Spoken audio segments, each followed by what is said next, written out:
ইউসুফ আলাইহিস সালাম বলেছিল না যে আমি বিশ্বস্ত, আমাকে দায়িত্ব দেন? আমি বলতে চাই আমি বিশ্বস্ত, আমাকে দায়িত্ব দেন। আমাকে 5 বছর সময় দেন, পুরো দেশের শিক্ষা সিস্টেম চেঞ্জ করে দেবো ইনশাআল্লাহ। প্লে গ্রুপ থেকে প্লে গ্রুপ থেকে নিয়ে মাস্টার্স পর্যন্ত এমন শিক্ষানীতি প্রণয়ন করা সম্ভব যে আমাদের বাচ্চারা একদম প্লে থেকে মাস্টার্স পর্যন্ত বাংলা, ইংরেজি, অঙ্ক এবং জেনারেল সাবজেক্টগুলোর সাথে কোরআন হাদিসের একটা অপূর্ব সমন্বয়ে পড়াশোনা করবে ইনশাআল্লাহ। একা করে দিতে পারবো ইনশাআল্লাহ তাআলা। আমাকে এরকম 100 জন শিক্ষাবিদ দেন, 100 জন আলেম ওলামা দেন, একটা প্যানেল করে দেন, পুরো দেশের শিক্ষা চেঞ্জ করে দেওয়া যাবে ইনশাআল্লাহ। যাদেরকে রেখেছেন এদের মাথায় গোবর আছে, যাদেরকে রেখেছেন এদের মাথায় টাটকা গোবর আছে। বইপত্রগুলোর অবস্থা দেখেছেন? বইপত্রগুলো ঘাটাঘাটি করেছেন? সমকামিতা প্রমোট করছে আমাদের দেশের মধ্যে, ট্রান্সজেন্ডার প্রমোট করছে আমাদের দেশের মধ্যে, আমাদের বাচ্চা কাচ্চা কচি কাঁচা বাচ্চাদেরকে শারীরিক শিক্ষার নামে যৌন শিক্ষা দিচ্ছে। এগুলো আমাদের মুসলমানদের শিক্ষা? এটা চলতে থাকলে দেখবেন অচিরেই কোনো মানুষ বাচ্চাদেরকে স্কুলে পাঠাবে না, এটা অরুচি ধরে যাবে। তখন কি হবে? কোটি কোটি স্কুল, কলেজ, বিশ্ববিদ্যালয়ে খা খা করে পড়ে থাকবে, কেউ পাঠাবে না ওখানে। তখন মাদ্রাসা থেকে মানুষ ঝুঁকবে আরো বেশি। আমি তো দাবি জানাই উপরের লেভেল থেকে এমন একটা শিক্ষা ব্যবস্থা প্রণয়ন করা হোক যাতে আমার মাদ্রাসা গড়ার প্রয়োজনই না হয়। ওই সিস্টেম রাষ্ট্রীয়ভাবেই পড়ানো হবে ইনশাআল্লাহ। আপনি মালয়েশিয়ার দিকে তাকিয়ে দেখেন, আপনি এই যে ওয়েস্টার্ন কান্ট্রির মধ্যে অনেক কান্ট্রি আছে, অস্ট্রেলিয়ার মতো জায়গাতে আছে, ব্রিটেনের মতো জায়গাতে আছে, কোনো কোনো ক্ষেত্রে আপনি লেবাননকে দেখেন, ইয়েমেনকে দেখেন, জর্ডানকে দেখেন, কাতারকে দেখেন, সৌদি আরবিয়াকে দেখেন, অনেক কান্ট্রি আছে। ভালো কাজের তো প্রশংসা করতে দোষ নাই, দোষ আছে? এমনকি অনেক পশ্চিমা কান্ট্রিতেও একদম উপর লেভেল থেকে ইসলামিক সিলেবাস প্রণয়ন করা হয়েছে। তার মানে এমন না যে তারা সায়েন্সকে গুরুত্ব দেয় নাই, ম্যাথকে গুরুত্ব দেয় নাই, ফিজিক্স পড়ায় নাই, অ্যাস্ট্রোফিজিক্স পড়ায় নাই, ইকোনমিক্স পড়ায় নাই, বিষয়টা এমন না। তারা ফিলসফি পর্যন্ত পড়িয়েছে। ঘাটাঘাটি করেন, অনলাইনে সব মজুদ আছে। এমন শিক্ষানীতি প্রণয়ন করা সম্ভব একদম প্লে থেকে নিয়ে মাস্টার্স পর্যন্ত। আমার ছেলে ইমামতিও করবে, এদিকে বিমানও উড়াবে ইনশাআল্লাহ। আমার মেয়ে ডাক্তারও হবে, এদিকে দেখবেন হাফেজাও হবে ইনশাআল্লাহ। একজন মুফতি সাহেব, তিনি ফতোয়াও দিবেন, একই সাথে বিশ্ব অর্থনীতি সম্পর্কেও জানবেন ইনশাআল্লাহ। একজন আর্মি অফিসার, তিনি যেমন সামরিক ক্ষেত্রে লিডার হবেন, তেমনি দেখবেন ফিকহের কিতাব মোতালা করে ফতোয়াও দিতে পারছেন ইনশাআল্লাহ। এই যুগটা এটা কোনো মানে স্বপ্নের যুগ নয়, এই যুগটা ছিল এক সময়। বেশি দিন দূরে যেতে হবে না, আপনি 200, 300, 400 বছর পিছনে যান, দেখবেন মুসলমানরা এমন সোনালী যুগ পার করে আসছে। অতএব এগুলো কোনো গাল গল্প করছি না আমি, এগুলো বাস্তবে রূপান্তরিত করা অবশ্যই সম্ভব, বারহাক সম্ভব, যদি এরকম কিছু মানুষের মধ্যে উদ্দীপনা থাকে, একটা সৎ সাহস থাকে, আমাদের উপর থেকে যদি একটা সহযোগিতা আসে এবং আমাদের মতো যারা ইয়াং তাদেরকে যদি মূল্যায়ন করা হয়, ইনশাল্লাহ দেখবেন বাংলার জমিন পরিবর্তন হয়ে গেছে। এই পরিবর্তন হলে দেশের জন্য কোনো খারাপের কিছু নাই, রাষ্ট্র পিছিয়ে যাবে না, রাষ্ট্র আরও এগিয়ে যাবে ইনশাআল্লাহ তাআলা। আরও ব্যাপার আছে, আপনি মালয়েশিয়ার একটা ক্লাস 10-এর বাচ্চার দিকে তাকান। ক্লাস 10-এর একটা বাচ্চা কোনোদিন মাদ্রাসায় যায়ই নাই, স্কুলে পড়েছে, কিন্ডারগার্টেনে পড়েছে, রাষ্ট্রীয় সিলেবাসে পড়েছে, মাত্র 10 থেকে 12 বছর পড়াশোনা করে ও এখন এদিকে এসএসসি এইচএসসি লেভেলেও চলে গেছে, ও লেভেল এ লেভেলস পরীক্ষা দিয়েছে, এদিকে সে ইমামতি করার যোগ্যতা অর্জন করেছে। এখন আমাকে বলেন ওই রাষ্ট্রটা কি পিছিয়ে গেছে? অতএব এই শিক্ষার দিকে অনেক মনোযোগী হতে হবে আমাদের সবাইকে, আল্লাহ পাক তৌফিক দান করেন। আমরা যদি এখন এগুলোর বিরুদ্ধে গঠনমূলক কথা না বলি, গঠনমূলক প্রতিবাদ না করি এবং আমাদের রাষ্ট্রপ্রধানদেরকে না বুঝাই, তাহলে অনেক দেরি হয়ে যাবে। আজকে থেকে 20 বছর আগে ইহুদি খ্রিস্টানরা পরিকল্পনা করেছিল এই টিকটক প্রজন্ম গড়ে তোলার জন্য, তারা আজকে সফল হয়েছে। এখন আমরা যদি এখন চুপ করে থাকি, আগামী 20 বছর পর আপনি দেখবেন আর একটা প্রজন্ম আসছে, এরা মানুষকে সালাম পর্যন্ত দিবে না। দেখে নিয়েন আপনি, 20 বছর লাগবে না, 5টা বছর যাক, তারপর দেখেন কি হয়। এরা কি এখন বাসায় ঢুকে বাবা মাকে সালাম দেয়? কারণ কোনো প্রতিষ্ঠান ওকে সালাম দেওয়া শিখায় নাই, স্কুলে না, কলেজে না, কোথাও সে সালাম দেওয়া শিখছে না। আসসালামু আলাইকুম ওয়া রাহমাতুল্লাহি ওয়া বারাকাতুহু বিশুদ্ধ করে বলতে পারছে না। বিশুদ্ধ করে বলতে হবে না? অর্থ আছে না? এর একটা তাজবির আছে না? এগুলো তো আমরা গুরুত্ব দিচ্ছি না। এমন প্রজন্ম গড়ে উঠেছে অলরেডি যারা এখন পিতা মাতাকে সালাম দেয় না, পিতার সাথে ঝগড়া করে, মায়ের সাথে মায়ের গায়ে হাত তুলে, সম্পত্তির জন্য মাকে হত্যা করে, সম্পত্তির জন্য বাবার গায়ে হাত তোলে। ওই দিক থেকে মাস্টার ডিগ্রি পাস করে আসে ব্রিটেন থেকে, অক্সফোর্ড থেকে, কেমব্রিজ থেকে। আয়শা এদিকে প্রফেসর হয়েছে বিভিন্ন বিশ্ববিদ্যালয়ের, বাবা পড়ে আছে বৃদ্ধাশ্রমে। কতগুলো এক্সাম্পল নেবেন। এগুলো আমি কি গাল গল্প করছি? আমি কোনো গাল গল্প করতে এখানে আসি নাই, এগুলো বাস্তবতা। আপনার কাছে মনে হচ্ছে পুরো বিশ্বের শিক্ষা খুব উন্নত, বাহ্যিকভাবে বস্তুবাদী ক্ষেত্রে উন্নত, মঙ্গলে যাচ্ছি, চাঁদে যাচ্ছি, স্যাটেলাইট পাঠাচ্ছি ইত্যাদি, তো এগুলো বস্তুবাদী উন্নতি। আদতে কি হচ্ছে দেখেন, নীতি নাই, শিক্ষা অর্জন করার পর নৈতিকতা নাই, চরিত্র নাই, সালাম কালাম নাই, ধর্মভীরুতা নাই, আমানতদারিতা নাই। একজন ডক্টর, সে মাশাআল্লাহ ডক্টর হয়েছে, হওয়ার পরে এখন সে দেখছি কসাই হয়ে গেল। তাহলে কোন শিক্ষাটার ঘাটতি হলো? নীতির, নৈতিকতার, ইসলামের ওই বুঝটা নাই, পরকালীন কনসেপ্ট নাই। একজন ইঞ্জিনিয়ার মাশাআল্লাহ, আপনি theta, sine theta, cos theta সব তো বুঝেন মাশাআল্লাহ। আপনি একজন আর্কিমিডিস থেকে শুরু করে পিথাগোরাস সব পড়ে ফেললেন, কিন্তু ইঞ্জিনিয়ার হয়েও তো আপনি চোর হলেন। তাহলে কোন শিক্ষার অভাব হলো বলেন? একটা মেয়েকে আপনি দেখছেন মাশাআল্লাহ এগিয়ে যাচ্ছে, বাপরে বাপ, ফেমিনিস্ট রেভলিউশন। আদতে ওর গায়ে এখন একটা গেঞ্জি, ওর গায়ে পায়ে একটা জিন্সের প্যান্ট, বাহিরের চলাফেরা দেখে তার অঙ্গ প্রত্যঙ্গ সব স্পষ্ট দেখা যাচ্ছে, সে স্পষ্ট বেপরদায় চলছে। একটা ছেলেকে আপনি দেখছেন বাহির থেকে পড়ে আসলো, এসে এখানে ট্রান্সজেন্ডার হয়ে গেল, লিঙ্গ পরিবর্তন করতেছে। ছেলেপেলেকে দেখছেন এখানে ডিগ্রি অর্জন করেছে, কিন্তু মাদক ছাড়তে পারছে না, মেয়েদের সাথে জেনা ছাড়তে পারছে না, সমকামিতা ছাড়তে পারছে না। শিক্ষার সংজ্ঞাটাই বা আসলে কি? তাহলে সংজ্ঞাটা কি? এডুকেশনের সংজ্ঞাটা কি আমাকে বলেন? শিক্ষার মূল সংজ্ঞাটা কি? আমরা কি এই বিশ্বের মূল শিক্ষা ব্যবস্থা কি মুসলমানরা গড়ে দেয় নাই? একটা বই কিনেন বাসায় গিয়ে, যে এই বিশ্বের 1000 সেরা আবিষ্কার, ওখানে দেখবেন সবগুলো মুসলমানদের নাম আছে না নাই? আপনি যে ল্যাপটপ চালাচ্ছেন, অ্যালগোরিদম কে দিয়েছে? হিন্দু ভাইরা দিয়েছে, খ্রিস্টান ভাইরা দিয়েছে। আমি বোঝানোর জন্য ভাই বলছি, বৌদ্ধ ভাইরা দিয়েছে, ইহুদিরা দিয়েছে, এরা দেয় নাই। কারা দিয়েছে? মুসলিমরা দিয়েছে। আপনি যে মেডিকেল সায়েন্সের কথা বলছেন, মূল জিনিসটা কে দিয়েছে?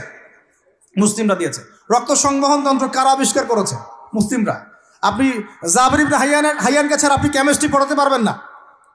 ইবনে রুশদ, ইবনে সিনাকে ছাড়া আপনি মেডিকেল সায়েন্স আগাতে পারবেন না। আপনি ইবনে রুশদ ছাড়া এই যে আমরা পাটিগণিত, বীজগণিত, জ্যামিতি, ত্রিকোণমিতি, পরিমিতি করে আপনি করতে পারবেন না। আমরা তো জেনারেল লাইন পড়েছি, আমাদের সাথে বসেন, এগুলো হয়তো সবাই আপনাকে বোঝাতে পারবে না।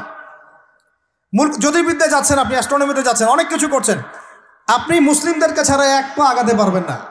মূল ভিত্তিটা করে দিয়েছে কারা? উমাইয়ারা, আব্বাসীয়রা, সেলজুকরা, উসমানীয়রা এবং 4 খলিফার সময়। এই সময়ে এই শিক্ষার মূল ভিত্তিটা দাঁড়িয়েছে। এই যে আমরা যে নাহু সরফের কিতাবগুলো পড়ি, আমাকে বলেন তো, নাহু সরফের কিতাব রাসূলের যুগে ছিল? বলেন, ছিল না। কোন খলিফার সময় থেকে এগুলো সারা বিশ্বে ছড়িয়ে গেল? নাম জানেন? আলী ইবনে আবি তালেব। কি নাম? আলী ইবনে আবি তালেব। আরবি ব্যাকরণের পুরো ভিত্তি দিয়ে দিয়েছেন তিনি, লুকা দিয়ে দিয়েছেন, কায়দাগুলো দিয়ে দিয়েছেন। এখন সারা বিশ্বের মানুষ আরবি পড়ছে, আরবি বুঝতে পারছে, ব্যাকরণ বুঝতে পারছে, কোরআন নিয়ে গবেষণা করতে পারছে। প্রত্যেকটা সেক্টর, ধর্মীয় অঙ্গন বলেন, অর্থনীতি বলেন, জ্যোতির্বিদ্যা বলেন, কেমিস্ট্রি, ফিজিক্স, যাই বলেন, মুসলমানদের কাছে আগাতে পারবেন না। তাহলে আমরা যে যুগে ছিলাম সেইখানে কি ফিরে আসা যাবে না? সম্ভব না। তাহলে প্রয়োজন কিসের? প্রয়োজনটা হচ্ছে, আমি জেনারেল শিক্ষার বিরোধী নই, কোশ্চিনকালেও নয়। জেনারেল শিক্ষা থাকবে, ইংরেজির প্রয়োজন আছে, বাংলা অবশ্যই প্রয়োজন আছে, মুক্তিযুদ্ধ সংস্কৃতি আমরা জানবো, শিখবো, চেতনা ধারণ করব, সব ঠিক আছে। আমরা সমাজবিজ্ঞান পড়ব, দর্শন পড়ব, সায়েন্স পড়ব, আর্টস পড়ব, কমার্স পড়ব, সব ঠিক আছে ভাই। মেডিকেল সায়েন্স পড়েন, ইঞ্জিনিয়ারিং পড়েন, কিন্তু কোরআন বাদ দিয়ে নয়, হাদিস বাদ দিয়ে নয়, আকিদা বাদ দিয়ে নয়, সিরাত বাদ দিয়ে নয়, ফিকহ বাদ দিয়ে নয়। রাজি আছেন ইনশাআল্লাহ? এখন আমাকে বলেন, এর উপায় কি?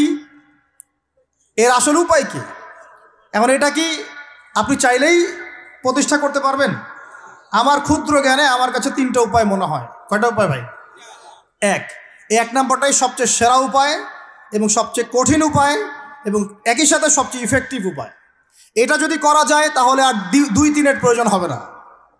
সেটা হলো, জাস্ট যদি আমাদের ঊর্ধ্বতন কর্তৃপক্ষ, আমাদের শিক্ষা মন্ত্রণালয়, আমাদের গভর্নমেন্ট, আমাদের প্রশাসন, আমাদের সরকার তারা যদি একটা টেবিলে বসে, বসে ওলামায়ে কেরামদেরকে নিয়ে বসে, প্রতিভাবান ইয়াংদেরকে নিয়েও বসে, শিক্ষা নিয়ে যাদের অবদান আছে তাদেরকে নিয়ে বসে যদি একটা শিক্ষানীতি প্রণয়ন করে যে না, আমাদের দেশটা মুসলিম কান্ট্রি, বেশিরভাগ মানুষই মুসলমান, মুসলমান জনগণ, মুসলমান যুবক, মুসলমান যুবতী, মুসলমান শিশু কিশোর বেশিরভাগই মুসলিম, অ্যাজ এ ডেমোক্রেটিক সিস্টেম এখানে বেশিরভাগই মুসলিম, তাহলে তাদের স্বার্থ বিবেচনা করে আমরা একটা শিক্ষানীতি প্রণয়ন করি না কেন?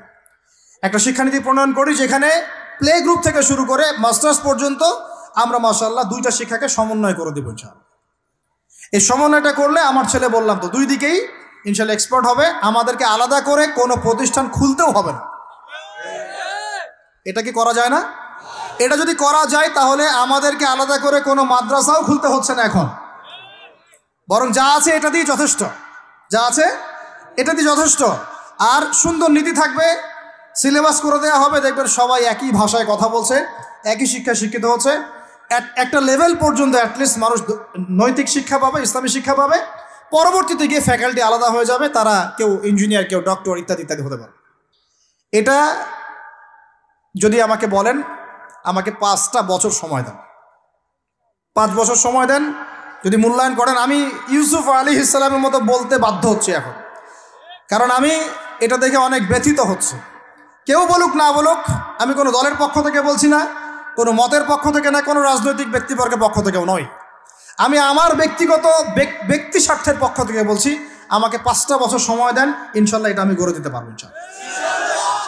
জাস্ট আমাকে একটা সমৃদ্ধ লাইব্রেরি দেন, বসার জায়গা দেন, কাজ করার জায়গা দেন, স্বাধীনতা দেন, ইনশাল্লাহ আমি করে দেই। তারপরে আপনারা চেক করেন, যদি মনে হয় হ্যাঁ দেয়া যায় তাহলে দেন, না হলে আমারটা ছুঁড়ে ফেলে দিন ইনশাল্লাহ। পরে প্রয়োজনে ওটা আমি একা একা আমার একটা ইউনিভার্সিটি বানাই, সেখানে পড়াবো ইনশাল্লাহ। এটা 1 নাম্বার অপশন। 2, যদি এটা না করা হয়, আর এটা না করার সম্ভাবনাও আছে, কারণ আমি বলছি পুরো বিশ্ব আমরা নিয়ন্ত্রণ করি না, আমরা নিয়ন্ত্রিত। আমরা কি নিয়ন্ত্রিত? তারপরে দ্বিতীয় অপশন হচ্ছে, যতগুলো শিক্ষা প্রতিষ্ঠান এখন আছে, স্কুল হোক আর মাদ্রাসা হোক, এগুলোতে আপনারা সিলেবাসের মধ্যে একটু সমন্বয় নিয়ে আসার চেষ্টা করেন। সিলেবাস একটা আছে, ঠিক আছে, বুঝলাম, একটু সমন্বয় আনার চেষ্টা করেন, সমন্বয় করে অ্যাটলিস্ট মিক্স করার চেষ্টা করেন। আমার ছেলে কোরআন শিখলে কোনো সমস্যা নাই, সে বিপদগামী হবে না, সে গোমরা হবে না, সে কখনো জঙ্গি সন্ত্রাসী হয়ে যাবে না ইনশাআল্লাহ, বরং সে এই দেশের একজন সম্পদ হবে ইনশাআল্লাহ, ইনশাআল্লাহ তাআলা। তো এত ভয় কিসের? কোরআনকে এত ভয় কেন করেন? নবীর সুন্নতকে এত ভয় করেন কেন? সমস্যাটা হচ্ছে কোরআন হাদিসের সঠিক ব্যাখ্যাটা না প্রচার করার কারণে কোনো কোনো ক্ষেত্রে মানুষ উগ্র হয়ে যাচ্ছে, এটা সত্য। কিন্তু আমরা সেই উগ্রতা ছড়াতে চাই না, আমরা কোনো বিচ্ছিন্ন জনগোষ্ঠী নই, আর আমাদের কোনো গোপন কোনো এজেন্ডাও নাই। আমাদের এজেন্ডা একদম স্পষ্ট পরিষ্কার, আমরা বাইতুল মুকাদ্দাস চাই, আমরা মুসলমানদের মধ্যে নৈতিকতা চাই, সুন্দর শিক্ষানীতি চাই, হালাল অর্থনীতি চাই, এবং হালালভাবে বেঁচে খেয়ে আল্লাহর ইবাদত করতে চাই, এতটুকুই। এর বেশি কিছুই আমরা চাই না। এর বেশি কিছু চান না? আল্লাহ পাক আমাদের সবাইকে তৌফিক দান করেন। তো এই 2 নাম্বার অপশনটাও এফেক্টিভ যদি আপনারা করতে পারেন। আর 3, 2 নাম্বারও যদি কাজ না হয়, তাহলে 3 নাম্বার একটা অপশন খোলা থাকে, যে নতুন করে কিছু প্রতিষ্ঠান গড়ে তোলেন এবং সেই প্রতিষ্ঠানগুলোতে আপনি আপনার মতো করে সুন্দর সিলেবাস মেনটেন করে আপনার বাচ্চাদেরকে পড়ানোর চেষ্টা করেন, যেখানে বাংলা, ইংরেজি, অঙ্ক এগুলোও থাকবে, জেনারেল শিক্ষাও থাকবে এবং ইসলামিক শিক্ষাও থাকবে। এছাড়া আমার মনে হয় না এই প্রজন্মকে বাঁচানোর চতুর্থ কোনো রাস্তা বাকি আছে। যদি থাকে আপনারা আমাকে জানায়েন। ভিতরে চোখ দিয়ে কি শিক্ষা বোঝাতে পেরেছি ভাই? আর 2টা জাস্ট বুঝাই ছেড়ে দেবো, জাস্ট 2টা, ধৈর্য ধরেন। ভিতরের চোখ দিয়ে এবার সংস্কৃতি বোঝেন। কি বুঝবেন? ভিতরের চোখ দিয়ে যদি দেখেন, দেখবেন আমাদের মুসলমানদের সংস্কৃতির মধ্যে এখন সব বিজাতীয় সংস্কৃতি ঢুকে গেছে। একটা বাড়িতে, একটা বিয়ে বাড়িতে যদি গানও বাজে, সেটাও বাজবে হিন্দি গান, সেটাও বাজবে ইংলিশ গান। মানে আপনি গানটাও যদি শুনেনও, একটা বাংলা গান শুনতে পারেন না, কারণ যে বাংলা ভাষার জন্য আপনি জীবন দিয়েছেন বলে দাবি করছেন, ওই চেতনাও আপনার মধ্যে আর বাকি নাই। ভাষার দিবস যখন আসে, আমরা তখন একটা শোডাউন করার চেষ্টা করি, শহীদ মিনারে ফুল দেওয়ার চেষ্টা করি, আর সারা বছর আমার বাসায় চলে হিন্দি গান, ইংরেজি গান ইত্যাদি ইত্যাদি, হিন্দি সিনেমা, ইংরেজি সিনেমা, তো সংস্কৃতির কোন জায়গায় বাঙালিত্ব ধরে রাখতে পারলাম? পোশাক আশাক পরছি, কোন পোশাকটা বাঙালির সাথে মেলে? জুব্বা, দাড়ি টুপি, নাকি জিন্সের প্যান্ট আর গেঞ্জি? বলেন।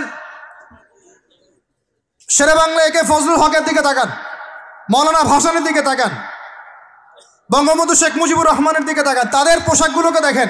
কি পোশাক ছিল? Shirt pant. Shirt pant. তাহলে আপনি পড়েছেন কেন? এত বাঙালি বাঙালি করে চিৎকার করেন, তাহলে আপনি এগুলো পড়ছেন কেন? কথা বলেন। আমাদের বাপ দাদারা বাঙালি ছিলেন, খাঁটি বাঙালি, তাহলে আমরা কেন এখন জয়ীফ বাঙালি হলাম কেন? জাল বাঙালি হলাম কেন?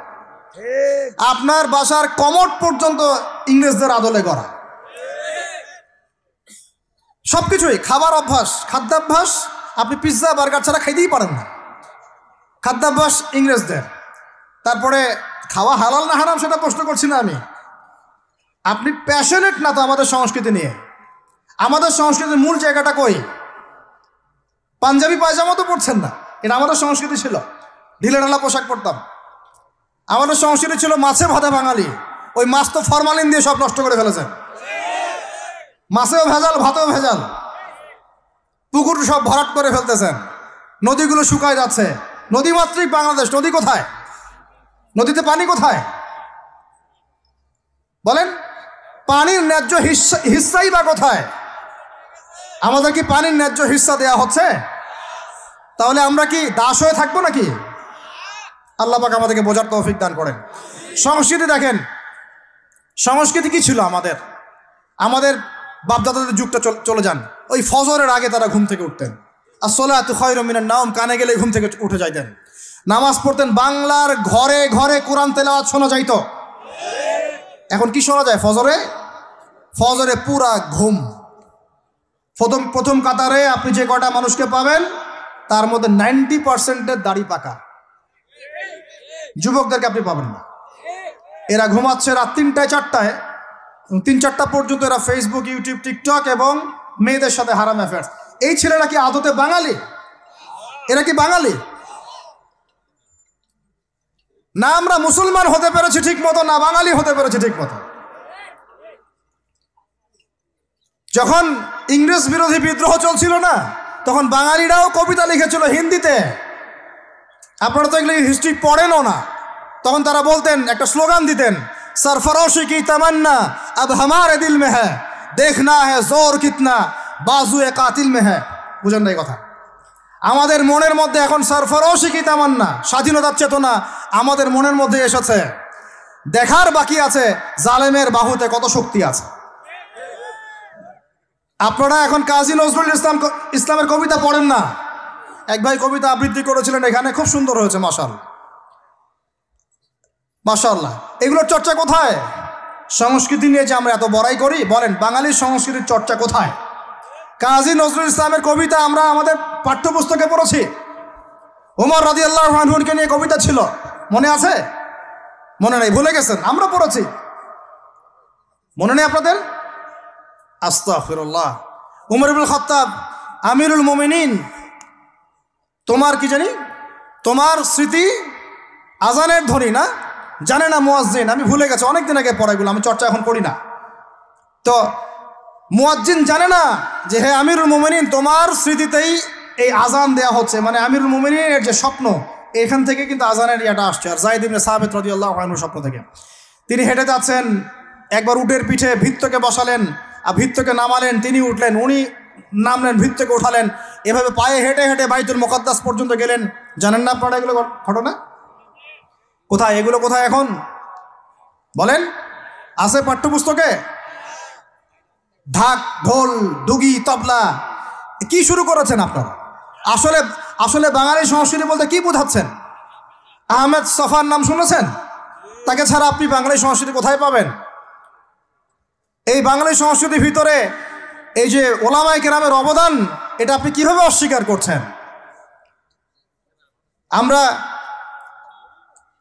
আমরা এখন পড়ে আছি কয়েকটা বিষয় নিয়ে। দেখেন, গান বাজনা, ঢাকঢোল, ডুগি, তবলা এবং এমন কিছু সংস্কৃতির নামে কাজ যেগুলোর মধ্যে শিরক আছে অথবা বেদাত আছে অথবা কুফর। আপনি রাস্তায় হাঁটছেন বানরের মূর্তি নিয়ে, বানরের সাথে আপনার কি সম্পর্ক? বানরের সাথে বাঙালি সংস্কৃতির কি সম্পর্ক?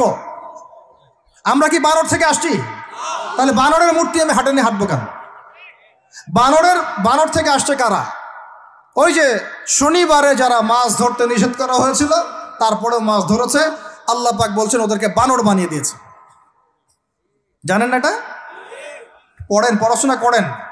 পড়াশোনা না করলে আমার সব কথা বুঝতে পারবেন না হয়তোবা। যদি বুঝতে না পারেন আরও একবার লেকচার শুনেন, রিপিটেড শুনেন, তারপরে আবার চেক করেন, ক্রস চেক করেন। একটা প্রজন্মকে আল্লাহ বানর বানিয়ে দিয়েছিলেন, কোরআনে দলিল আছে। আমরা কি সেই প্রজন্ম? তাহলে বানরের মূর্তি নিয়ে রাস্তায় হাঁটবো কেন? কেন? আপনি পেঁচার সাথে আপনার কি সম্পর্ক? পেঁচা কি আমার ভাগ্যের প্রতীক? হাত থেকে যদি কিছু পড়ে যায়, আমাদের অনেকে বলে যে একটু বসে যান, অমঙ্গল হতে পারে। চিরুনি পড়ে গেলে বলে যে মেহমান আসতে পারে। বিড়াল সামন দিয়ে চলে গেলে বলে একটু বসে যায়, অমঙ্গল হতে পারে। ইসলাম কি বলছে জানেন? যখনই মনের মধ্যে কোনো কুলক্ষণ আসবে আপনি পড়বেন, আমার সাথে বলেন, আপনি পড়বেন আল্লাহুম্মা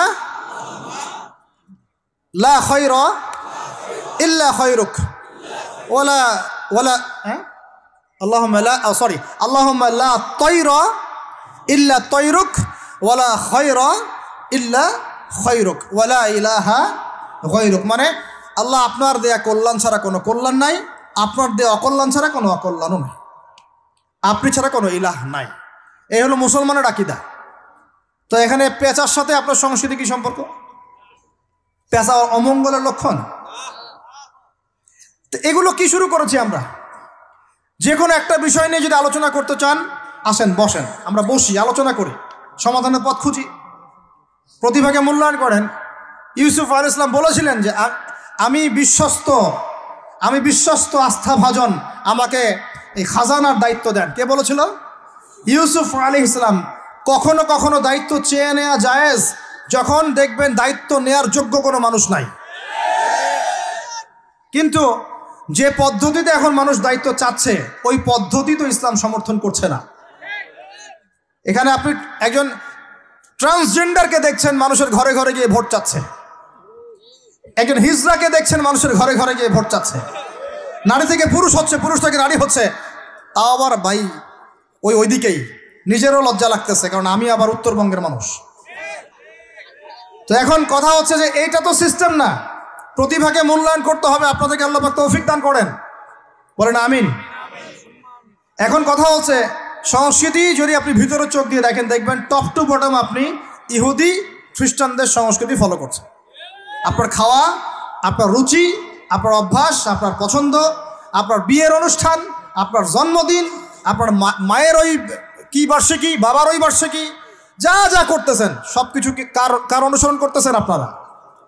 ইহুদি খ্রিস্টানদের। একটা ভবন উদ্বোধন করবেন, খুচুত করে একটা ফিতা কাটলেন, কাইটটা মাশাআল্লাহ পায়রা আপনি উড়াই দিলেন। তো এই পাখি কি আমার কল্যাণ নিয়ে আসবে? হ্যাঁ, এই পায়রা আমার কল্যাণ নিয়ে আসতে পারে? ওইখানে দাঁড়ায় 2 রাকাত নামাজ তো পড়তে পারতেন, পরে আল্লাহর কাছে দোয়া করতে পারতেন, আল্লাহ আমি এই কাজটা শুরু করলাম, আল্লাহ তুমি বরকত দান করো। আমার সংস্কৃতি। একটা দোকান করেছেন, বাড়ি করেছেন, শুরুতেই আপনি ডিজে পার্টি দিলেন, ডিজে পার্টি, সুবহানাল্লাহ, সূরা বাকারার তেলাওয়াত তো দিলেন না। তাহলে পুরো বিশ্বের প্রত্যেকটা ডিপার্টমেন্ট, মূল জায়গাগুলো আমরা এখন নিয়ন্ত্রিত হচ্ছি, এবং ভিতরে চোখ দিয়ে যদি দেখি আমরা আমাদের শেকড় থেকে দূরে সরে গেছি। ভাই আল্লাহ পাক আমাদের সবাইকে বোঝার তৌফিক দান করেন। যদি বাহিরের চোখ দিয়ে আপনি দেখেন মনে হবে অর্থনীতি অনেক ভালো, ভিতরের চোখ দিয়ে দেখেন অর্থনীতি সুদ দিয়ে ভর্তি হয়ে গেছে, প্রত্যেক পদে পদেই সুদ। গাধাদেরকে আমি তো বুঝাতে পারি নাই, কাগজের টাকা আর এই যে আপনার এই ইলেকট্রনিক মানির কথা তো দীর্ঘদিন বলেছি, কিছু গাধা আছে এদেরকে বুঝাতে পারি নাই, এর মধ্যেও সুদ আছে, এর মধ্যে কি আছে। আর আমি কখনোই বলি নাই যে কাগজের টাকাটা হারাম। মিথ্যাচারে এরা যে পরিমাণ হাদিস জাল বানায়, এদের চেয়ে বড় জাল বানানো তোর কেউ নাই বাংলাদেশে। একটা কথাকে ঘুরাই ফিরে এমন ব্যাখ্যা শুরু করবে যে আপনি বিভ্রান্ত হয়ে যাবেন।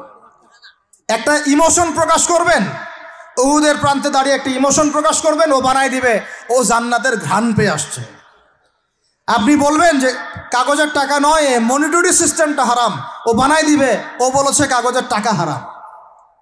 আপনি বলবেন যে আপনার যদি গান শুনতেই হয় তাহলে একা একা শোনেন, আমাকে শোনাচ্ছেন কেন? ও বানাই দিবে, ও গান একা শোনা জায়েজ বানাই দিছে।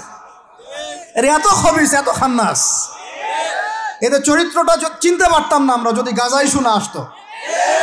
আল্লাহর কসম, আমিও কিছু কিছু জায়গায় এদেরকে কোনো কোনো ক্ষেত্রে ভালো মনে করতাম। আল্লাহর কসম, গাজাই শোনা আসলে আমি বুঝতে পারতাম না এদের ভিতরে কত মুনাফিকি আছে। আল্লাহ পাক আমাদেরকে মুনাফিকদের থেকে হেফাজত করেন, মাজলুম ভাইদের সাথে থাকার তৌফিক দান করেন, জালেমদের পক্ষপাতিত্ব করা থেকে আল্লাহ হেফাজত করেন। নির্লজ্জদেরকে দেখেছেন?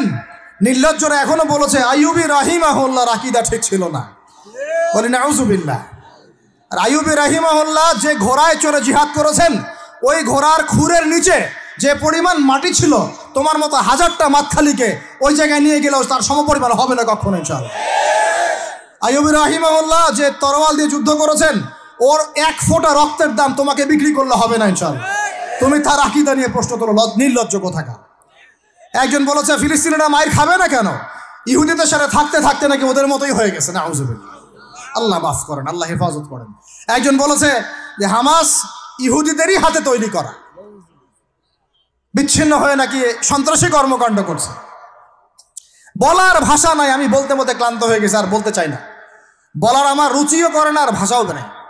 তবে এতটুকু আপনাদেরকে আমি আশ্বস্ত করতে চাই, ইনশাআল্লাহ তাআলা বাংলাদেশের হকপন্থী ওলামায়ে কেরামদের যে জামা আছে, কওমীকরণের ওলামায়ে কেরামদের যে হকপন্থী ওলামায়ে কেরামদের জামা আছে, প্রত্যেক বই, প্রত্যেক মেম্বার, প্রত্যেক আলোচনায় তারা আল আকসা ইস্যুটাকে জীবিত রাখবে ইনশাআল্লাহ। এটাকে আমরা জীবিত রাখবো ইনশাআল্লাহ। ওরা এটাকে ভুলিয়ে দিতে চাচ্ছে, এই জন্য নতুন নতুন ইস্যু তৈরি করার চেষ্টা করছে। খবরদার, আপনারা এই ইস্যুতে পা দিবেন না। আপনাদেরকে ভিতরে চোখ খুলতে হবে এবং মূল গন্তব্য চিনতে হবে। আল্লাহ রাব্বুল আলামিন আমাদের সবাইকে ভিতরে চোখ দিয়ে এই বিশ্বকে দেখার তৌফিক দান করেন। বিশ্ব অর্থনীতিকে দেখবেন, ভিতরে চোখ দিয়ে দেখবেন। ইলেকট্রনিক মানির মধ্যেও সুদ আছে, কাগজের টাকার ভিতরেও সুদ ঢুকেছে। সামনে আসবে বিটকয়েন্স, যেটা অলরেডি চলে আসছে। আরেকটা আসবে, সেটা হলো ক্যাশলেস সোসাইটি। কি বললাম বলেন? বলদ বলবে যে ভবিষ্যৎবাণী করে গেল, আহলুল বলদ ওয়াল কিরদা, আহলুল হিমার ওয়াল কিরদা। তো এরা ভবিষ্যৎবাণী করে গেল। আরে বর্তমান সম্পর্কে তুমি খবর রাখো না বলেই তো বর্তমানকে ভবিষ্যৎ মনে হয় তোমার। এটা বহু কান্ট্রিতে অলরেডি চালু হয়ে গেছে। এই যে আমাদের অনেক ভাই ব্যবসা করে, তারা চায়না যায়, কোরিয়া যায়, উত্তর কোরিয়া, দক্ষিণ কোরিয়া যায়। ওরা দেখে আসতেছে চায়না চালু করে ফেলছে অলরেডি।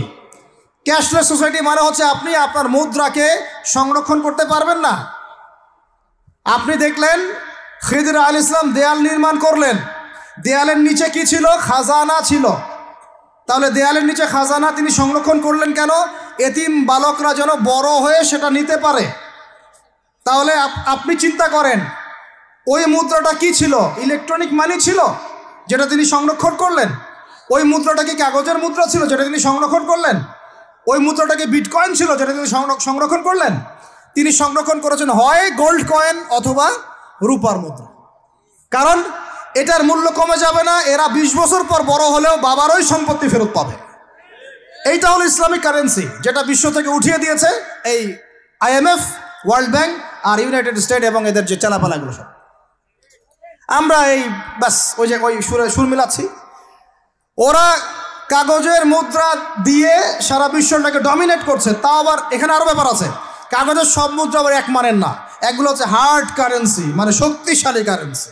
একগুলো সফট কারেন্সি, মানে নরম কারেন্সি। বাংলাদেশের টাকা কোন কারেন্সি, হার্ড না সফট? এতটুকু তো জানেন। হার্ড কারেন্সি কি? মার্কিন ডলার, মানে মগের মূল্য। একটা কথা আছে না, মগের মূল্য। মগ কারা জানেন? ওই যে যারা রোহিঙ্গাদেরকে মেরেছিল না, এদের বলে মগ।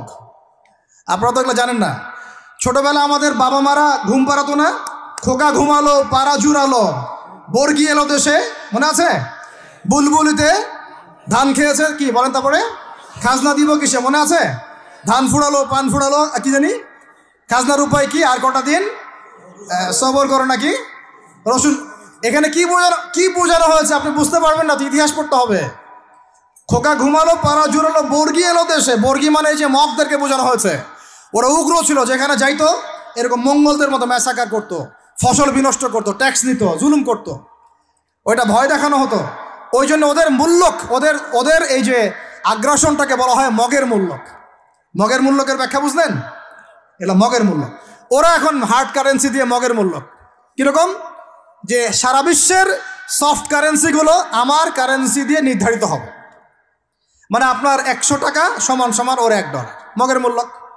কেন আমার 1 টাকা সমান সমান তোমার $1 হতে পারে না? হতে পারে না? এটা করতে দিবে না, কারণ এটা করলে আপনার অর্থনৈতিক অবস্থা অনেক সমৃদ্ধ হয়ে যাবে এবং আপনি তাদের সমান হয়ে যাবেন।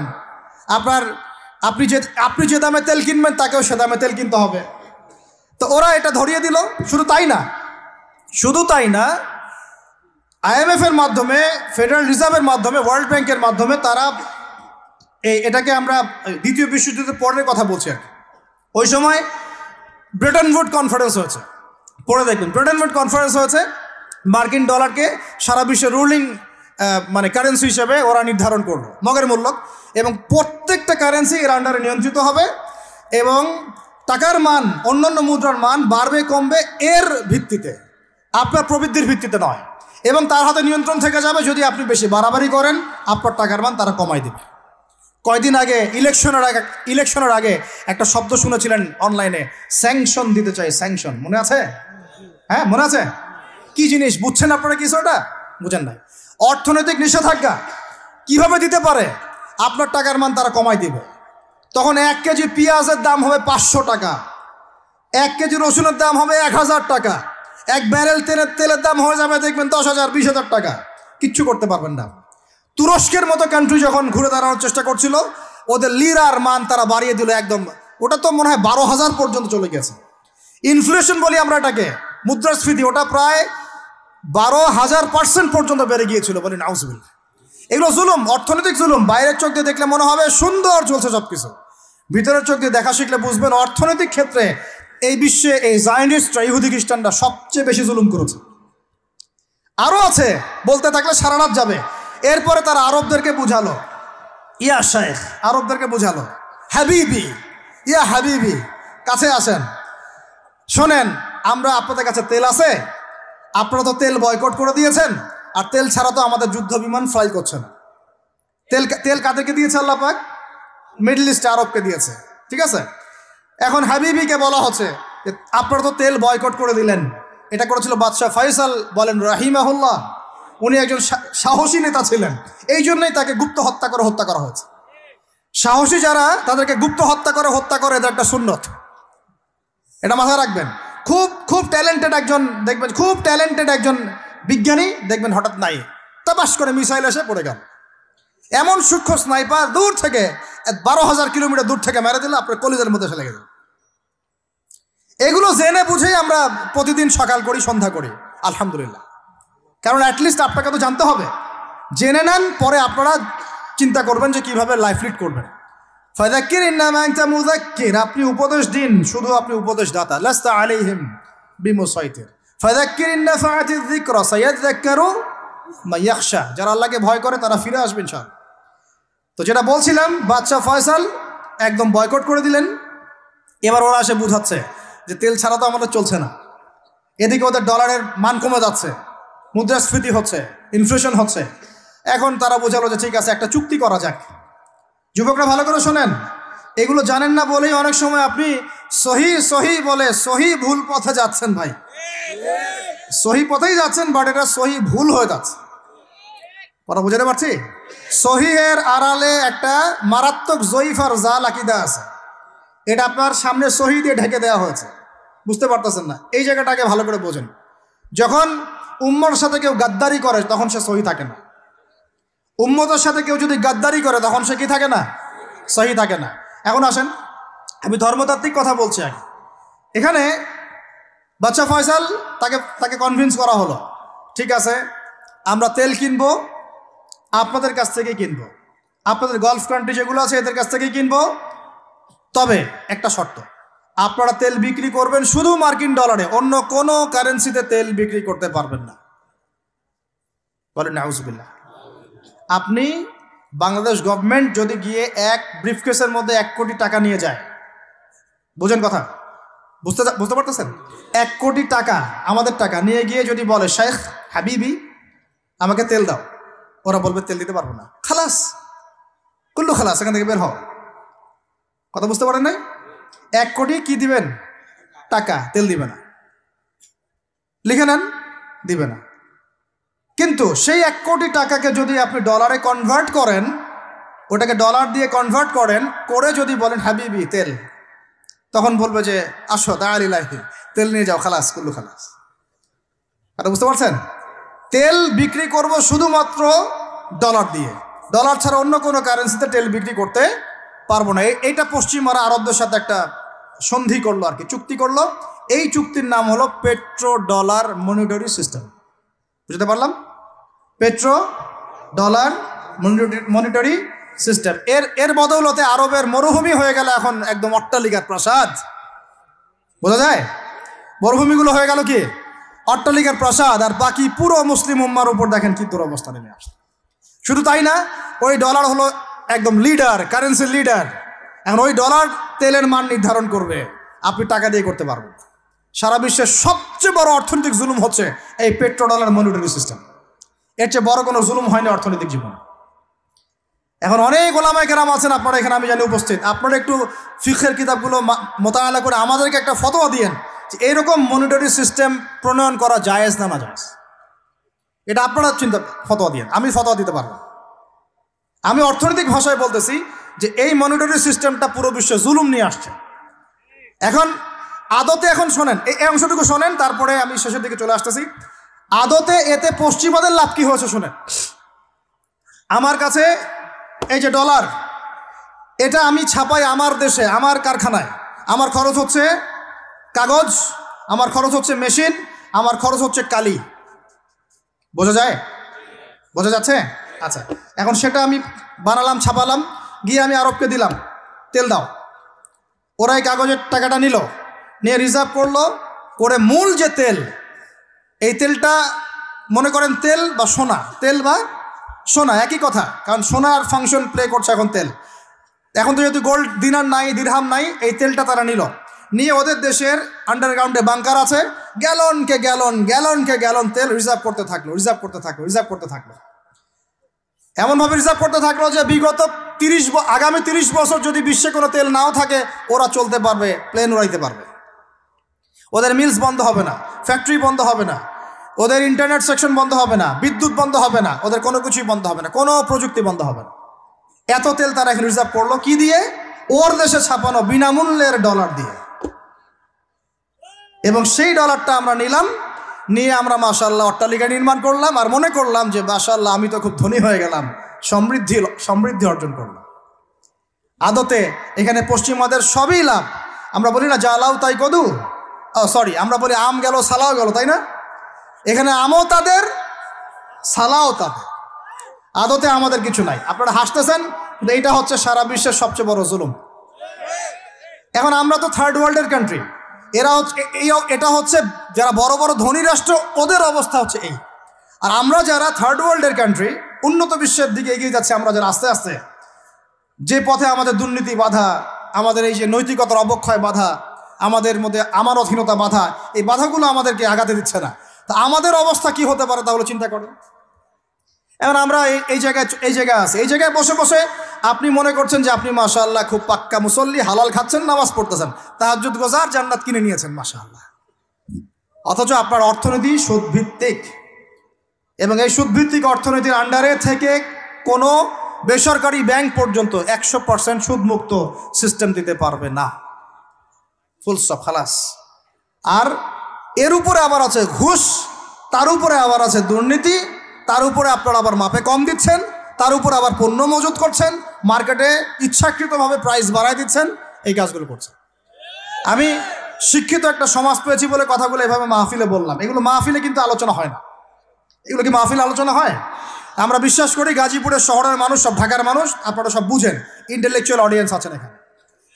এই কথাগুলো খোলামেলা বলার কারণেই ওদের দ্বারা পালিত কিছু তথাকথিত শায়েখ আমার উপর খুব ক্ষিপ্ত। এর আকীদা ঠিক না, এর মানহাজ ঠিক না, লেকচার শোনা যাবে না, ইত্যাদি ইত্যাদি। ঠিক আছে, আমারটা শোনার দরকার নেই, তোমাকে শুনতে কে বলছে? তোমার শোনার ইচ্ছা করে না, তুমি শুনিও না। যাদের শোনার ইচ্ছা তারা শুনবে ইনশাআল্লাহ। আর তোমার মতো কিছু মুনাফিক না শুনলে আমার কিছু যায়ও আসে না ইনশাআল্লাহ। মুমিনরা যারা, তারা শুনবে, বুঝবে, ইনশাআল্লাহ ওরাই প্রজন্ম করবে ইনশাআল্লাহ। আর আমাদের ভুল হতে পারে, ভুল হলে সেটা ওলামায়ে কেরাম সংশোধন করবেন। ওলামায়ে কেরাম যদি আমাদেরকে বলেন এটা ভুল হয়েছে, অবশ্যই মাথা পেতে নেব ইনশাআল্লাহ। আমরা আলেম ওলামার বাইরে নই, ওলামায়ে মুহাক্কিকের বাইরে নই। তাহলে আপনাকে কি আমি ভিতরের চোখ দিয়ে পুরো বিশ্বের রাজনীতি বোঝাতে পেরেছি? পুরো বিশ্বের অর্থনীতি বোঝাতে পেরেছি? কথা বললে অনেক কথা বলতে পারতাম, আজকে আর বলতেছি না, শেষ করে দিই। আরেকটা পয়েন্ট বলবো, খালি লাস্ট পয়েন্ট, সেটা হচ্ছে ধর্মীয় অঙ্গনে। শেষ পয়েন্টটা কি ভাই? প্রথম পয়েন্টটা মনে আছে?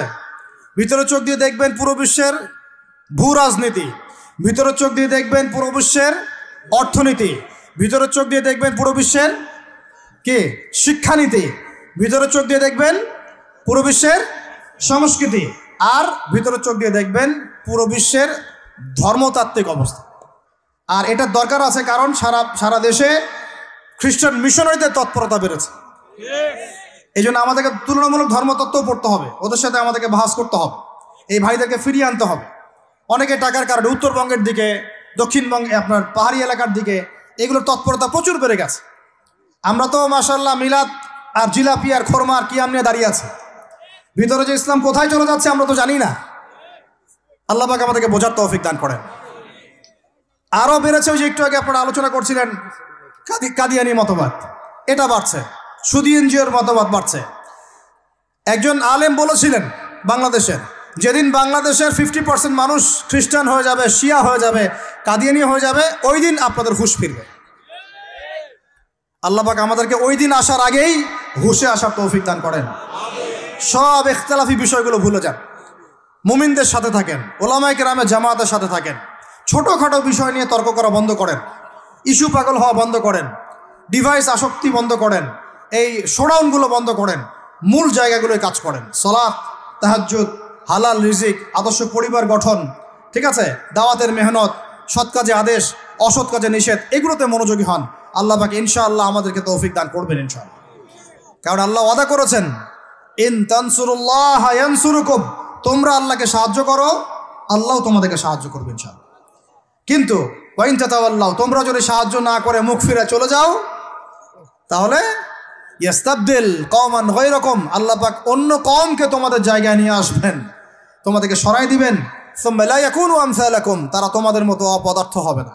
নাউযুবিল্লাহ। আমরা চাই আল্লাহ যেন আমাদেরকে সরিয়ে না দিয়ে আমাদের দ্বারাই খেদমত নেন। আল্লাহ পাক কবুল করেন। আমাদের এই পুরো প্রজন্মটাকে আল্লাহ পাক তওবা করে ফিরে আসার তৌফিক দান করেন। বিশ্বের বুকে ওমর রাদিয়াল্লাহু আনহুর সময় আমরা যেমন মাথা উঁচু করে বাঁচতাম, ওইভাবে বাঁচার তৌফিক দান করেন। এমন একটা জায়গায় পুরো জাতিকে নিয়ে যাওয়ার তৌফিক দান করেন যেন আমাদের ভয়ে ওরা থরথর করে কাঁপা শুরু করেন। এগুলো বললে অনেক কথা, বললে কথা অনেক দিকে চলে যায়। কথা হচ্ছে আমরা বিগত 70 বছরে আমরা একটা মিসাইল বানাতে পারি নাই এখন পর্যন্ত। কথা অনেক গভীর। আমাদেরকে আরো ভয় করবে কিভাবে? এ বিশ্বে তো ঢাল তলোয়ার দিয়ে যুদ্ধ হয় না। ওয়াইদ্দু লাকুম মাস্তাতাতুম মিন কুওয়াতিন, সূরা আনফালের মধ্যে আল্লাহ পাক আয়াত নাযিল করেছেন, হে মুসলিমরা তোমরা শক্তি অর্জন করো, তোমরা শক্তি সামর্থ্য অর্জন করো। তুরহিবুনা বিহি আদুওয়াল্লাহি ওয়া আদুওয়াকুম, এই শক্তি দিয়ে তোমরা আল্লাহর দুশমনদেরকে ভয় দেখাবা। এটা কে বলেছেন? আল্লাহ বলেছেন। ওই শক্তি কই? তা আমরা আপোষে লড়াইয়ে পড়ে আছি, আঞ্চলিক রাজনীতি নিয়ে পড়ে আছি, ভাইয়ে ভাইয়ে মারামারি কাটাকাটি করছি, আমরা গীবত সমালোচনার রাজনীতি করছি, মূল শক্তিটা আমরা অর্জন করতে পারছি না। আল্লাহ পাক আমাদেরকে সেইটা বোঝার তৌফিক দান করেন। চিন্তা করবেন না, চিন্তা করবেন না, আমরা যদি করতে পারি আল্লাহ পাক আমাদের হাতেই বিজয় দিবেন ইনশাআল্লাহ। আর এটাও চিন্তা করবেন না, নিশ্চিত থাকেন যদি আমরা করতে না পারি আল্লাহ আমাদের একটাকেও জীবিত রাখবে না, একটাকেও না। আল্লাহ পাক সবগুলাকে সরাই দিবেন ইনশাআল্লাহ, দিয়ে এমন একটা প্রজন্ম নিয়ে আসবেন ওরা পারবে ইনশাআল্লাহ তাআলা। এটা ইয়াকিন রাখেন। আমরা যদি গাদ্দার হই, মুনাফিকি করি, আমানতের খেয়ানত করে ফেলি, ওই চেতনা আমরা যদি ধ্বংস করে ফেলি, আল্লাহ পাক আমাদেরকে রাখবেন না। আর হে ঢাকাবাসী শোনেন, আল্লাহ পাক না রাখার জন্য একটা 5 মাত্রার ভূমিকম্প যথেষ্ট। আল্লাহকে ভয় করেন। ঢাকায় জেনা বেড়ে গেছে, সমকামিতা বেড়ে গেছে, মাদক বেড়ে যাচ্ছে, ইয়াবাখোর বেড়ে যাচ্ছে, ছিনতাই বাড়তেছে, কত কি হচ্ছে আমাদের শহরে, আমাদের চোখের সামনে। অশ্লীলতার কারণে এই ভূমিকম্পের আযাব আসে, নোংরামির কারণে আসে, জেনার কারণে আসে, পরকীয়ার কারণে আসে, ব্যভিচারের কারণে আসে, ঘরে ঘরে ঢুকেছে এগুলো। আল্লাহ পাক আমাদের ঢাকাবাসীকে হেদায়েত দান করেন। আমি তো আপনাদের একজন, আমি কিন্তু আপনাদের একজন, আমি আপনাদের বাইরের কেউ না। কিন্তু এগুলো দেখে আমার মনটা কাঁদে, কষ্ট হয়। ঢাকা যেমন মসজিদের শহর, এই মসজিদের শহরের মধ্যে এরকম অন্যায় অবিচার ঘরে ঘরে কেমন করে ছড়িয়ে পড়ে? কেমন করে? একটা অপরাধ হয়েছে আমাদের। অপরাধটা হচ্ছে আমরা সৎ কাজে আদেশ করেছি, অসৎ কাজে সমানভাবে নিষেধ করি নাই। সৎ কাজে আদেশের সাথে এখন থেকে অসৎ কাজে নিষেধও করবেন। আল্লাহ পাক তৌফিক দান করেন। আল্লাহ পাক এই জজবা চেতনা আপনাদের সবার মধ্যে দান করেন, আমিন। আইন হাতে তুলে নেবেন না, কিন্তু অন্যায়ের প্রতিবাদ করবেন। অন্যায়ের কি করবেন? প্রতিবাদ করবেন। শেষ পয়েন্টটা বলি, ধর্মীয় অবস্থাটা কি? ভিতরে চোখ দিয়ে দেখেন। আপনার কাছে মনে হচ্ছে আমরা সবাই সংখ্যায় অনেক বেশি, কোটি কোটি মুসলমান, এত এত মুসলিম রাষ্ট্র, এত এত তেল, এত এত মিলিটারি পাওয়ার, ইত্যাদি ইত্যাদি, এত সংগঠন, অনেক কিছু, এত ধর্মীয় দল, এত আলেম ওলামা। বাস্তবিক অর্থে ভিতরের চোখ দিয়ে যদি আপনি দেখেন, দেখবেন যে আমরা সংখ্যায় বেশি হওয়ার সত্ত্বেও আপোষে অসংখ্য দলে বিভক্ত হয়ে গেছে। যতক্ষণ পর্যন্ত আমরা ইউনাইটেড হচ্ছি না, ধর্মতাত্ত্বিকভাবে একটা জায়গায় আসছি না, একটা জামাআ ফর্ম করছি না, একটা ইমারা কায়েম করছি না, এবং আমাদের মধ্যে একজন আমিরুল মুমিনিন নির্ধারণ করছি না, ততক্ষণ পর্যন্ত আপনি আল্লাহর রাস্তায় দিন ইকামত করতে পারবেন না। এটা আমাদের মূল সমস্যা, মূল গোড়ার সমস্যা। আর এই সমস্যাটাকে আম জনগণ কোনোভাবে উস্কে দিবেন না। আপনারা ওলামায়ে কেরামদের মধ্যে বিভক্তি বাড়াই দিবেন না, উস্কে দিবেন না, অনলাইন গরম করবেন না, চুপ করে থাকবেন। কিছু বলার যদি না থাকে চুপ করে থাকেন, তা বলার দরকার নাই। ওলামায়ে কেরামদেরকে একটা জায়গায় বসতে দেন। তারা যদি একটা জায়গায় বসে, একটা টেবিলে বসে, একে অপরের সাথে মোয়ানাকা করে, চা খায়, সালাম বিনিময় করে, ইনশাআল্লাহ দেখবেন ঐক্য হয়ে গেছে ইনশাআল্লাহ। এবং ওলামায়ে কেরামরা যখন আমাদের রাজনীতিবিদদের সাথে থাকবেন, একটা ঐক্যবদ্ধ শক্তি হবে, তখন দেখবেন রাষ্ট্র, অর্থনীতি, রাজনীতি এবং ধর্মতাত্ত্বিক সব দিক দিয়ে এগিয়ে যাবেন ইনশাআল্লাহ। এই জিনিসটার ঘাটতি আছে আমাদের মধ্যে। আমরা অনেক সময় মনে করি ও পলিটিশিয়ানের সাথে আমার চলার দরকার নেই, ও তাগুত, ও কাফের, ও মুশরিক, ও এটা ওইটা। দেখেন, নবী করিম সাল্লাল্লাহু আলাইহি ওয়াসাল্লামকে সবচেয়ে বেশি সাপোর্ট করেছেন তার চাচা আবু তালেব। আবু তালেব মুসলমান হননি শেষ পর্যন্ত। তার বাসাতে তিনি থেকেছেন, বড় হয়েছেন, ব্যবসা করেছেন। চাচাকে কালিমা পড়াতে পারেন নাই, দ্বীনের পথে আনতে পারেন নাই। তাই বলে কি তিনি চাচার সঙ্গ ছেড়ে দিয়েছিলেন? আমরা সবাই নিজেকে আলাদা বিভক্ত মনে করি। নসিহতের মধ্য দিয়ে, সদুপদেশের মধ্য দিয়ে, একটা ভ্রাতৃত্বের বন্ধনের মধ্য দিয়ে। সবাই তো আর খারাপ না রে ভাই, সবাই কি খারাপ? এখানে অনেক অসংখ্য ভালো মানুষ আছেন, প্রত্যেকটা সেক্টরে আছে। আপনার আমার চেয়ে বেশি ইমানদার আছে, আপনি জানেন না? প্রত্যেক ডিপার্টমেন্টে আপনার আমার চেয়ে বড় বড় ইমানদাররা আছে, কিন্তু পরিবেশ পরিস্থিতির কারণে হয়তোবা তারা তাদের ইমানটাকে জাহির করতে পারছে না। আমরা উগ্র হব না, তাদের প্রতি আমরা নসিহত করব, নরম হব, সবর করব, দাওয়াত দিব, এবং তাদেরকেও আমরা আমাদের একটা প্ল্যাটফর্মে আনার চেষ্টা করবো ইনশাআল্লাহ। এভাবে যখন আস্তে আস্তে মেহনতগুলো বাড়তে থাকবে, 10টা বছর দেখেন, 10টা বছর পরে দেখবেন চিত্র পাল্টে গেছে ইনশাআল্লাহ। তবে এই দায়িত্বটা কোনো বক্তার একার নয়, কোনো আলেমের একার নয়, কোনো এমপি সাহেবের একার নয়, মন্ত্রী সাহেবের একার নয়, কোনো সরকার প্রধানের একার নয়। এখানে আপনার আমার সবার ভূমিকা আছে। সবাই যার যার জায়গা থেকে যদি আমরা ভূমিকা পালন করতে ব্যর্থ হই, এগুলো স্বপ্ন থেকে যাবে, কোনোদিন বাস্তবায়ন করতে পারবেন না। সবাই যার যার জায়গা থেকে কাজ যদি ঠিকমতো করি, ইনশাআল্লাহ দেখবেন আমরা ওই সোনার বাংলা ঠিকই গঠন করবো ইনশাআল্লাহ। আল্লাহ পাক আমাদের সবাইকে ধর্মীয় অঙ্গনের ভেদাভেদটাকে দূর করার তৌফিক দান করেন। ধর্মীয় অঙ্গনের ভেদাভেদটা সবচেয়ে কালো হয়েছে আমাদের জন্য।